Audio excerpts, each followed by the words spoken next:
सतगुरु की साजी निवाजी प्यारी सात संगत जी, प्यार और सत्कार से कहना धन निरंकार जी। सतगुरु माता जी का लाख लाख शुक्राना करते हैं, जिनकी अपार कृपा से हमें ब्रह्म ज्ञान मिला है और सतगुरु ने हमें सेवा सिमरन सत्संग करने की विधि भी बताई है। सच्चे पातशाह की कृपा से ही दासी आप जी के चरणों में ये विचार रखने जा रही है। इन विचारों में जो बताया गया है, जो टॉपिक है ब्रह्म ज्ञान का महत्व, कहते हैं दुनिया में जितने भी नाम हैं वह सभी नाम किन्हीं चीज़ों के हैं। केवल नामों का जिक्र करने से हमारा काम नहीं चलता। अगर नामों का जिक्र करने से काम चलता होता तो फिर कौन झोपड़ी में रहेगा। एक गरीब भी एक महल का जिक्र करता रहे, एक संगमरमर के मकान का जिक्र करता रहे, तो क्या उसको वही सुख साधन प्राप्त हो जाएंगे? नहीं, केवल नामों से काम नहीं चलता। दुनिया में हमारे जितने भी काम हो रहे हैं वह वस्तुओं से हो रहे हैं, नामों से नहीं। भाव यह है कि परमात्मा के केवल नाम के जिक्र से काम चलने वाला नहीं है। इस प्रभु परमात्मा को जानना भी बहुत जरूरी है। एक वस्तु बूझे ता होवे ही पाक, बिन बूझे तू सदा नापाक। इसलिए इंसान को यह जानना पड़ेगा, समझना पड़ेगा कि जिसे राम कहते हैं, अल्लाह कहते हैं, गॉड कहते हैं, वाहेगुरु कहते हैं, वह है क्या। इस वस्तु को जानकर जब इससे इंसान का नाता जुड़ता है, सिर्फ वह अपना जीवन सफल कर लेता है, तभी उसके मन में विशालता आती है। उसका 84 लाख योनियों का आवागमन का चक्कर खत्म हो जाता है। यह वस्तु प्राप्त करने का अवसर केवल मानव को है। वस्तु प्राप्त करने के लिए भी साधन का होना जरूरी है। जिस तरह टीचर जब सिखाता है तो छोटी छोटी डिजिट सबसे पहले सिखाता है, फिर सैकड़ों हजारों तक, फिर जोड़ घटा गुना भाग सब कुछ सिखा देता है। बड़ी बड़ी संख्याएं लिखी जाती हैं, लेकिन कॉपी किताबों में लिखी बड़ी बड़ी संख्याओं से किसी का काम नहीं चलता।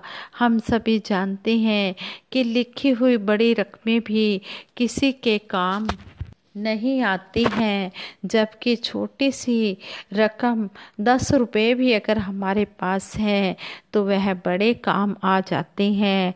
इसी तरह निरंकार का नाम है। अनेकों नाम हैं, परंतु नाम से कोई काम नहीं होता। प्रभु परमात्मा के तो अनेकों नाम हैं, परंतु नाम से कोई काम नहीं होता। परमात्मा के अनेक गुण हैं, अनेक गुण होने के कारण इसके नाम भी अनेक हैं, लेकिन नामी से जुड़ने के बजाय नामों में उलझते रहने के कारण इंसान आपस में झगड़ पड़ते हैं। वे दूसरे को बेगाना कहते हैं, पराया मान लेते हैं।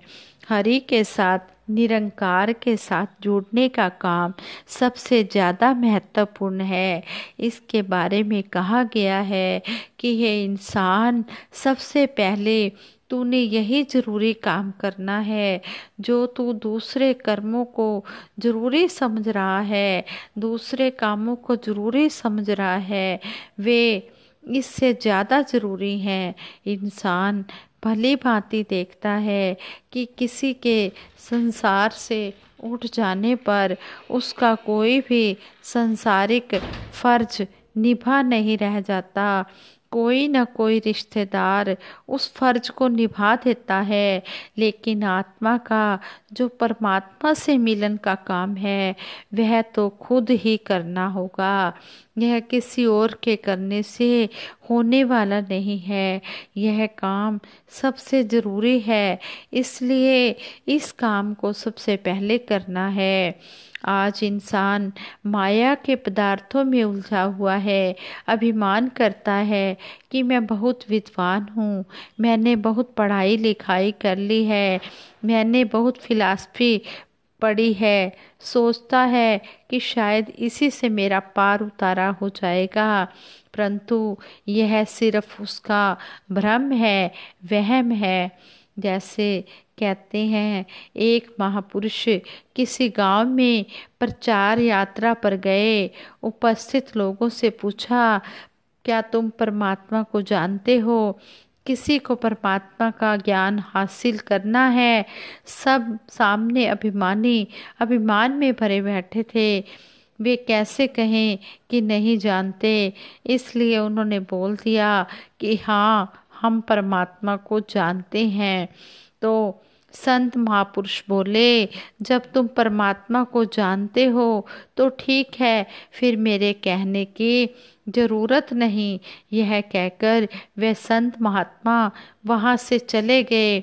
बाद में कुछ जिज्ञासु सज्जन उन लोगों से कहने लगे कि यह आपने क्या किया? आपके कारण एक महात्मा से हम अपना अमूल्य ज्ञान प्राप्त नहीं कर सके। उन्होंने कहा कि इस बार वे संत महात्मा जब आए तो सभी ने कहना है कि नहीं, किसी ने भी हाँ नहीं कहनी। कुछ समय बाद फिर वही महात्मा फिर उसी गांव में पहुँचे। इस बार उस महात्मा ने थोड़ा अपना क्वेश्चन बदल दिया, घुमा दिया। वे बोले, बताओ परमात्मा है कि नहीं? सभी ने पहले ही निश्चित किया हुआ था कि हमने नहीं बोलना है। वह महात्मा कहने लगे कि आप तो सभी ने यही सोचा हुआ था कि हमने नहीं बोलना है। उन्होंने संत महात्मा के इस क्वेश्चन का जवाब दिया कि नहीं। तो महात्मा कहने लगे कि आप तो परमात्मा को मान ही नहीं रहे, तो फिर मैं क्या बताऊंगा? यह कहकर वह संत महात्मा वहाँ से चले गए। बाद में सभी कहने लगे कि हमने महात्मा के प्रश्न की तरफ, क्वेश्चन की तरफ तो ध्यान ही नहीं दिया। यह हमसे कितनी बड़ी भूल हुई।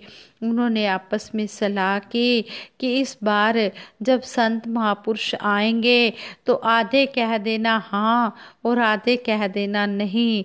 बाद में जब महात्मा उस गांव में आए, वो संत महात्मा जब उस गांव में आए तो उन्होंने पहले वाला सवाल पूछा कि क्या तुम परमात्मा को जानते हो? आधे लोगों ने कहा हाँ और आधे लोगों ने कहा नहीं। उस महात्मा ने फिर कह दिया, अच्छा ऐसी बात है, आधे तो जानते हैं, आधे नहीं जानते। जो आधे लोग परमात्मा को जानते हैं वे ना जानने वालों को बता दें। मैं तो चला। उन लोगों ने इस बार मौका गंवाना ठीक नहीं समझा। उन्होंने संत महापुरुष के, संत महात्मा के चरण पकड़ लिए और तब संत महात्मा ने उन्हें समझाते हुए कहा कि आप पहले ही धारणाएं बनाकर बैठे हुए हैं, फिर ज्ञान कैसे प्राप्त होगा? महात्मा के आगे तो सब कुछ अर्पण करना होता है। मन के बर्तन को खाली करके अर्पित करना होता है, तभी इस अमूल्य वस्तु को प्राप्त किया जा सकता है। संसारिक ज्ञान इसमें काम नहीं आता। एक अच्छा पढ़ा लिखा इंसान नाव से नदी पार कर रहा था। उसने मल्लाह से पूछा कि क्या तुम हिसाब जानते हो? वह अनपढ़ नाव वाला कहने लगा कि मैं तो कभी स्कूल गया ही नहीं, मैं जितने पैसे मांगता हूँ सवारी दे जाती है, बस इतना ही जानता हूँ। वह विद्वान कहने लगा कि जब तुम्हें इस हिसाब नहीं आता तो तुम्हारी चौथाई जिंदगी तो बेकार चली गई। फिर आगे पूछा कि कुछ लिखना पढ़ना जानते हो क्या? नाव वाला कहने लगा, मैं लिखना पढ़ना कुछ नहीं जानता। वह विद्वान कहने लगा कि जब तुझे यह सब नहीं आता तो तेरी आधी जिंदगी बेकार चली गई। मल्लाह चुप रहा। चलते चलते कुछ हवा चलनी शुरू हुई, थोड़ी सी आंधी का रूप बना। जब नाव डगमगाने लगी तो उस नाव में बैठे विद्वान से मल्लाह ने पूछा, क्या तुम्हें तैरना आता है? वह कहने लगा कि तैरना तो नहीं आता। मल्लाह कहने लगा कि आपने मुझसे कई चीज़ें पूछी जो कि मुझे नहीं आती, फिर आपने कहा कि इस प्रकार मेरी आधी जिंदगी बेकार चली गई। यहाँ तो तैरने की ज़रूरत है। यदि आपको तैरना नहीं आता तो आपकी तो पूरी जिंदगी ही डूबने वाली है, पूरी जिंदगी ही समाप्त होने वाली है। हम ऐसी कहानियों के पीछे छिपी चेतावनी शिक्षाओं को समझें कि सभी विद्याओं से पहले हमें प्रभु ज्ञान की आवश्यकता है, ब्रह्म ज्ञान की आवश्यकता है। नहीं तो हमारा सारा जीवन बेकार चला जाएगा, व्यर्थ चला जाएगा, निरर्थक चला जाएगा। संसारिक ज्ञान से तो हम अभिमानी हो जाते हैं, इस परमात्मा से निरंकार से दूर हो जाते हैं। नाम के बगैर, ज्ञान के बगैर इंसान की कोई भी कीमत नहीं। जैसे एक पक्षी जिसके पंख कटे हों उसकी क्या कीमत रह जाएगी। एक गाय दूध देने वाली होती है, उसकी कीमत है। जो गाय दूध नहीं देती उसकी आप कितनी कीमत डालते हैं। इसी तरह इंसान है, जिस इंसान के जीवन में यह नाम बस जाता है, यह ज्ञान बस जाता है, उसका मूल्य बढ़ जाता है। वह वास्तव में इस संसार में आने का लाभ प्राप्त कर लेता है। जिस लक्ष्य के लिए ये मानव जन्म मिला है, उस लक्ष्य को वह मानव ब्रह्म ज्ञान लेकर प्राप्त कर लेता है।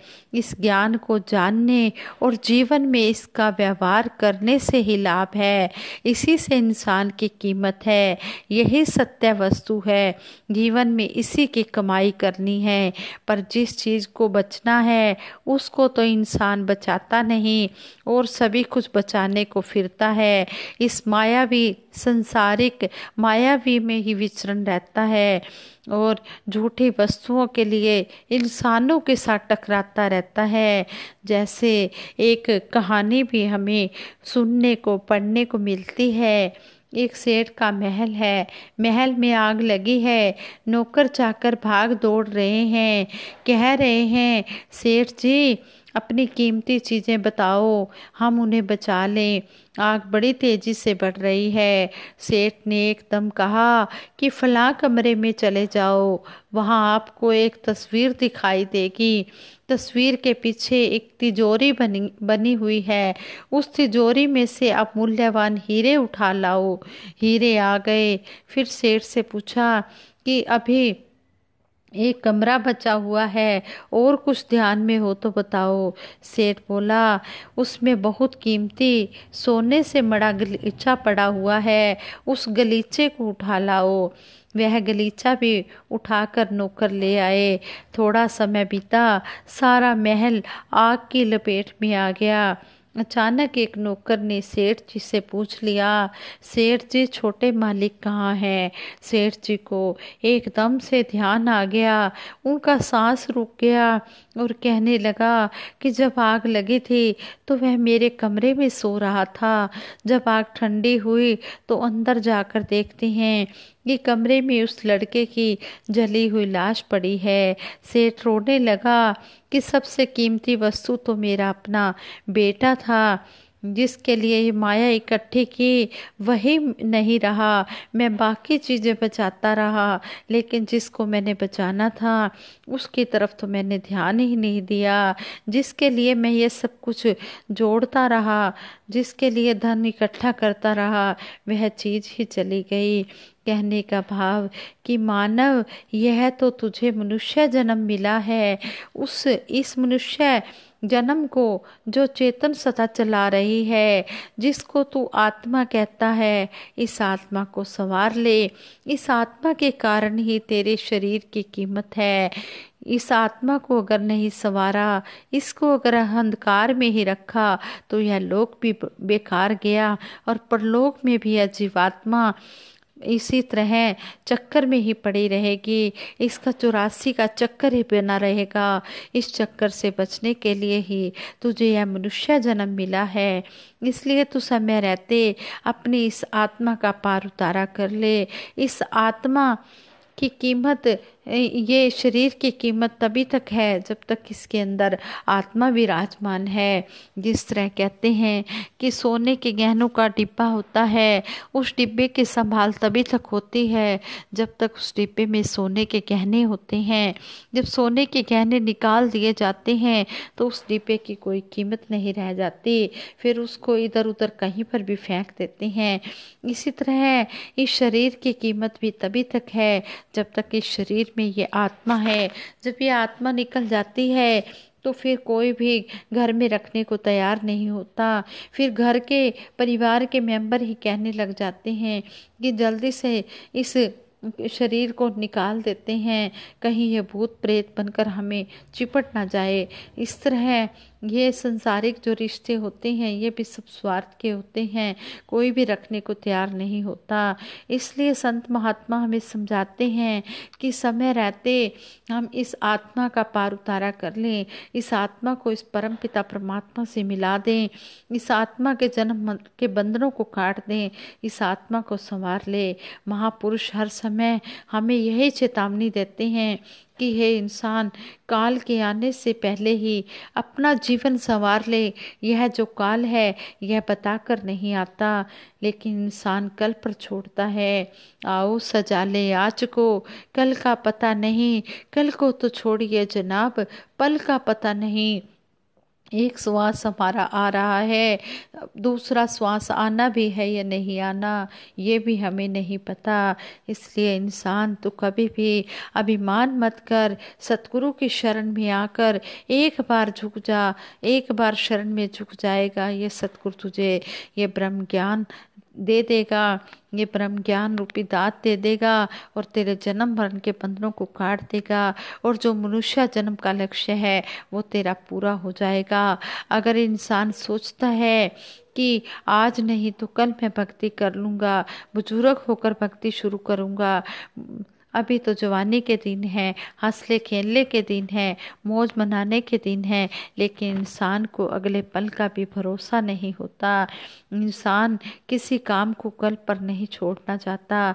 यह तो नहीं कहता कि अभी 10-20 वर्ष बीत जाएं, फिर जायदाद बना लूँगा, फिर महल बना लूँगा, फिर कोठियाँ बना लूँगा, फिर मैं गाड़ियाँ ले लूँगा।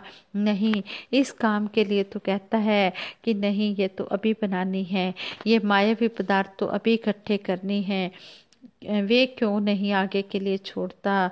क्योंकि उनकी हमें बहुत कीमत नज़र आती है। कई बार यह भी कह देते हैं कि शरीर का क्या भरोसा है, ये बच्चे छोटे हैं, इनका क्या बनेगा। जो संसारिक जिम्मेदारियां हैं उनका ध्यान तो है, लेकिन 84 के चक्कर से आत्मा को मुक्त करने का कोई ध्यान नहीं होता। आजकल लोग बिना प्रभु को जाने भक्ति कर रहे हैं। बिना प्रभु को जाने हुए भक्ति किसकी कर रहे हैं? जिसके पास यह ज्ञान है, यह प्रभु की जानकारी है, उसके साथ नाता जोड़कर हम भक्ति कर सकते हैं। कहा भी है, प्रथम भक्ति संतन कर संगा। ये संग क्या होता है? संग सिर्फ शरीर के दर्शन नहीं हुआ करते। हम बच्चे को कुछ विद्या देना चाहते हैं ताकि पढ़ लिख जाए। क्या ऐसा कभी हुआ है कि पिता बच्चे का हाथ पकड़कर स्कूल की बिल्डिंग के पास ले जाए और कहे कि देखो, स्कूल की खिड़की में से जो वो टीचर दिखता है वह बड़ा ही लायक है, वो देखो वो बच्चों को टीचर पढ़ा रहा है। भाव, बच्चों को टीचर की केवल शक्ल दिखाने से हमारा बच्चा पढ़ लिख नहीं पाता। हम जानते हैं कि उसको टीचर के पास छोड़ना पड़ता है, उसकी संगति करानी पड़ती है, तभी वो बच्चा विद्या हासिल कर सकता है। इसी तरह से ज्ञान जिसके पास भी है, जिस घट में भी है, हम अगर उसके साथ नाता जोड़ लेते हैं तो हमें भी वो ज्ञान मिल जाता है। ज्ञान जानकारी का नाम है। जैसे दुनिया की अन्य चीज़ों की हम जानकारी हासिल करना चाहते हैं, इसी तरह से हम अपने परमात्मा की जानकारी भी हमें हासिल करने की ज़रूरत है। इस आत्मा के मूल की, इस निज घर की पहचान करनी आवश्यक है, क्योंकि इस आत्मा के कारण ही तो शरीर है।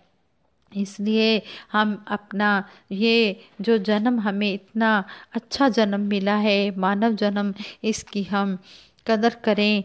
संत महात्मा भी हमें समझा रहे हैं, करो बिनती सुन मेरे मीता, संत ठहल की बेला, यहाँ खाट चलो हरि लाहा, आगे बसन सुहेला। ये है, आओ मेरे मित्रों, कबीरदास जी भी कह रहे हैं, आओ मेरे मित्रों, ये संतों महापुरुषों से मिलने का अवसर है। इस अवसर को तुम इस अवसर का लाभ उठा लो और अपना लोक सुखी और परलोक सुहेला कर लो। ब्रह्म ज्ञान के बिना तेरा पार उतारा नहीं होगा, ब्रह्म ज्ञान लेने से ही तेरा पार उतारा होगा। इसलिए आओ साथ संगत जी, हम सतगुरु माता जी के चरणों में यही अरदास करते हैं, सच्चे पातशाह जिनको अभी ये ब्रह्म ज्ञान की दात नहीं मिली है, उनके घट में आप विराजमान होकर उनको भी ये ब्रह्म ज्ञान की दात देकर उनका भी जन्म सुखी करो, उनका भी पार उतारा करो। यही अरदास दासी करती है। और दासी से ये विचार करते हुए कई प्रकार की गलतियां भी हुई होंगी, दासी उन गलतियों के लिए आप जी के चरणों में क्षमा प्रार्थी है और सबके सुखों की कामना के लिए दासी सिमरन करवाएगी। सभी ने मिलकर साथ देना है। तू ही निरंकार मैं तेरी शरण हाँ, मैनू बख्श लो। तू ही निरंकार मैं तेरी शरण हाँ, मैनू बख्श लो। तू ही निरंकार मैं तेरी शरण हाँ, मैनू बख्श लो। बोलिए सतगुरु माता सुदीक्षा सविंदर हरदेव जी महाराज की जय। निरंकारी राजमाता गुरु बचन अवतार की जय। साथ संगत जी प्रेम से कहना धन निरंकार जी।